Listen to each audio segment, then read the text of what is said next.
সিলেট বিভাগীয় কমিশনারের কার্যালয়ে নতুন একটি নিয়োগ বিজ্ঞপ্তি প্রকাশিত হয়েছে।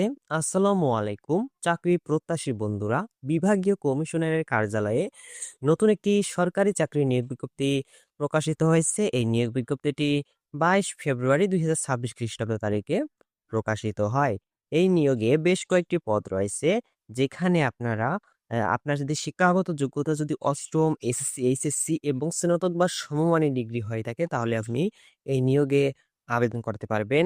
এই নিয়োগে কোন পদে কিরকম শিক্ষাগত যোগ্যতা লাগবে এবং পদের সংখ্যা কতগুলো রয়েছে, আবেদনের শেষ তারিখ কবে এবং আবেদনের জন্য আপনার বয়স কত হতে হবে এবং এছাড়াও যে অন্যান্য শর্তগুলো আপনাদের জানা প্রয়োজন, এই বিষয়গুলো আজকে এই ভিডিওতে আপনাদের জানিয়ে দেবো। তাই ভিডিওটি না টেনে শেষ পর্যন্ত দেখবেন। আর আমাদের ইউটিউব চ্যানেলে যারা নতুন দর্শক রয়েছেন, অবশ্যই আমাদের ইউটিউব চ্যানেলটি সাবস্ক্রাইব করবেন, কারণ চাকরির সব আপডেট আমাদের ইউটিউব চ্যানেলে প্রতিনিয়ত দেওয়া হয়ে থাকে। এখানে সবশেষ পদটি হচ্ছে অর্ডারলি, গ্রেড 20, পদসংখ্যা রয়েছে 2টি। শিক্ষাগত যোগ্যতা লাগবে কোনো স্বীকৃত বোর্ড হতে মাধ্যমিক স্কুল সার্টিফিকেট বা সমমানের পরীক্ষায় উত্তীর্ণ, অর্থাৎ এসএসসি পাস হলে আপনি অর্ডারলি পদে আবেদন করতে পারবেন। এর পরের পদটি হচ্ছে অফিস সহায়ক, গ্রেড 20, পদসংখ্যা রয়েছে 3টি। শিক্ষাগত যোগ্যতা লাগবে কোনো স্বীকৃত বোর্ড হতে মাধ্যমিক স্কুল সার্টিফিকেট বা সমমানের পরীক্ষায় উত্তীর্ণ, অর্থাৎ এসএসসি পরীক্ষায় পাস হলে অফিস সহায়ক পদে আবেদন করা যাবে। এর পরের পদটি হচ্ছে গাড়ি চালক, গ্রেড 16, পদসংখ্যা 1টি। শিক্ষাগত যোগ্যতা লাগবে কোনো স্বীকৃত বোর্ড হতে জুনিয়র স্কুল সার্টিফিকেট বা সমমানের পরীক্ষায় উত্তীর্ণ হতে হবে, অর্থাৎ অষ্টম শ্রেণী পাস হতে হবে। বিআরটিএ কর্তৃক প্রদত্ত বৈধ লাইসেন্স সহ হালকা বা ক্ষেত্রমতো ভারী যানবাহন চালনায় পারদর্শী হতে হবে। এর পরের পদটি হচ্ছে রেকর্ড কিপার, গ্রেড 16, পদসংখ্যা 1টি। শিক্ষাগত যোগ্যতা কোনো স্বীকৃত বোর্ড হতে উচ্চ মাধ্যমিক সার্টিফিকেট বা সমমানের পরীক্ষায় উত্তীর্ণ হতে হবে, অর্থাৎ এইচএসসি পাস হতে হবে।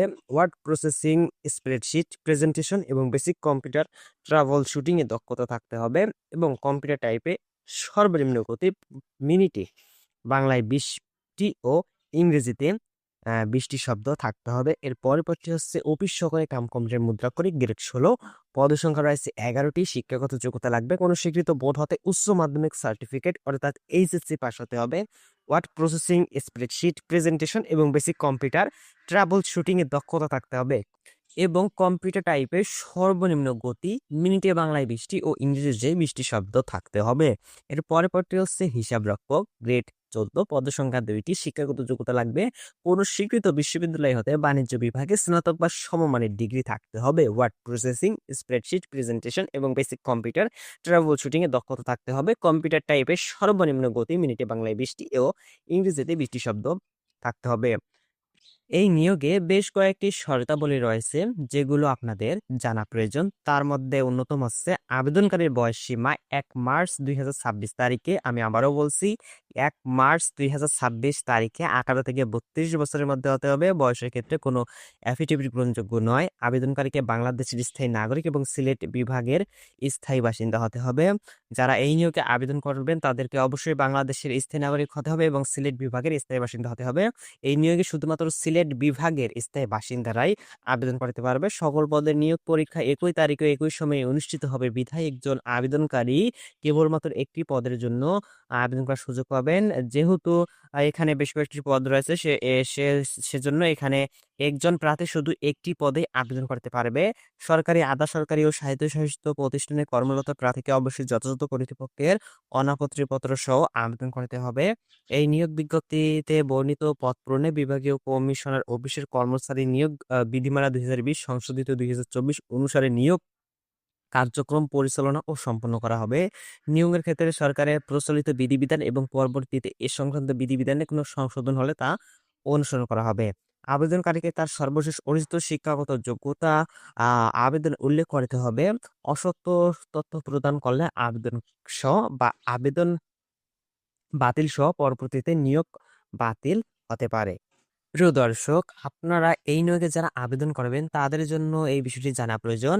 এখানে আপনাদের লিখিত পরীক্ষা কোন বিষয়ের উপর হবে, পাস নম্বর কত এবং সময় কত মিনিট এখানে দেওয়া রয়েছে। ব্যবহারিক পরীক্ষার সময়ও দেওয়া রয়েছে। যারা এই বিষয়গুলো জানতে চান যে আপনাদের লিখিত পরীক্ষা কোন বিষয়ের উপর হবে, পাস নম্বর কত, সময় কত মিনিট দেওয়া থাকবে, এই বিষয়ে যদি জানতে চান তাহলে কমেন্টে জানান। এই বিষয় নিয়ে পরবর্তীতে নতুন একটি ভিডিও নিয়ে আসবো।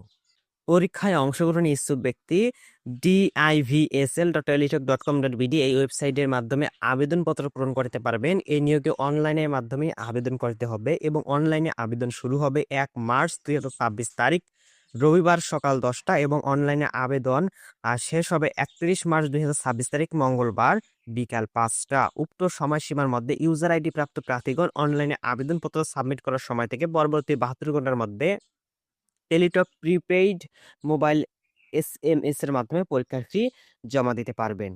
এই নিয়োগে আবেদনের জন্য আপনাদের আবেদন ফি নির্ধারণ করা হয়েছে 1 থেকে 4 নং ক্রমিকের প্রার্থীগণ আবেদন ফি 100 টাকা সরকারি কোষাগারে জমা করার নিমিত্তে ও টেলিটকের সার্ভিস চার্জ বাবদ ভ্যাট সহ অফারেজযোগ্য 12 টাকা সর্বমোট 112 টাকা এবং 5 ও 6 নম্বর ক্রমিকের প্রার্থীগণ আবেদন ফি 50 টাকা সরাসরি সরকারি কোষাগারে জমা করার নিমিত্তে ও টেলিটকের সার্ভিস চার্জ বাবদ ভ্যাট সহ অফারেজযোগ্য 6 টাকা সর্বমোট 56 টাকা অনধিক 72 ঘন্টার মধ্যে জমা দিবেন। তবে সকল গ্রেডের পদের ক্ষেত্রে অনগ্রসর শ্রেণীর ক্ষুদ্র নৃগোষ্ঠী শারীরিক প্রতিবন্ধী ও তৃতীয় লিঙ্গের প্রার্থীরা আবেদন ফি বাবদ 50 টাকা সরকারি কোষাগারে জমা করার নিমিত্তে ও টেলিটকের সার্ভিস চার্জ বাবদ ভ্যাট সহ অফারেজযোগ্য 6 টাকা সহ মোট 56 টাকা অনধিক 72 ঘন্টার মধ্যে জমা দিবেন।